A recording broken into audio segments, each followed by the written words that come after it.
జల్సా అత్తారింటికి దారేదితో టాలీవుడ్ లో హిట్ కాంబోగా పేరు తెచ్చుకున్నారు పవన్ కళ్యాణ్, త్రివిక్రమ్.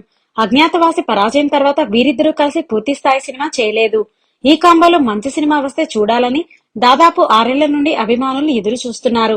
ఈ నేపథ్యంలోనే పీపుల్ మీడియా ఫ్యాక్టరీ నిర్మాత విశ్వప్రసాద్ ఆసక్తికర వ్యాఖ్యలు చేశారు. మేము నిర్మాణ సంస్థ ప్రారంభించిన సమయంలోనే త్రివిక్రమ్, పవన్ కళ్యాణ్ కాంబోలో సినిమా చేయాలని ప్లాన్ చేశాము. వాళ్ళిద్దరూ ఎప్పుడు సిగ్నల్ ఇస్తే అప్పుడు పట్టాలెక్కిస్తాం అని అన్నారు. తమ బ్యానర్ పై ఈ ఏడాది దాదాపు 15 చిత్రాలు విడుదల కానున్నాయి చెప్పారు.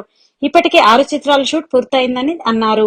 పీపుల్ మీడియా ఫ్యాక్టరీ బ్యానర్ పై నిర్మితమైన ఈగల్ విడుదలకు సిద్ధంగా ఉంది. రవితేజ, కావ్య థాపర్ జంటగా నటించిన ఈ చిత్రానికి కార్తిక్ ఘటమనేని దర్శకుడు. యాక్షన్ థ్రిల్లర్ గా తెరకెక్కించిన ఇది ఫిబ్రవరి 9న విడుదల కానుంది. దీని ప్రమోషన్స్ లో భాగంగా విశ్వప్రసాద్ తాజాగా విలేకరులతో ముచ్చటించారు. సినిమా విశేషాలతో పాటు పవన్ కళ్యాణ్, ప్రభాస్ చిత్రాల గురించి మాట్లాడారు.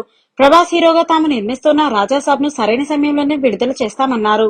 ఓజీని తాము టేక్ ఓవర్ చేస్తున్నామంటూ వస్తున్న వార్తల్లో నిజం లేదన్నారు. డివివి ఎంటర్టైన్మెంట్స్ పతాకంపైనే అది నిర్మితమవుతుందని తెలిపారు.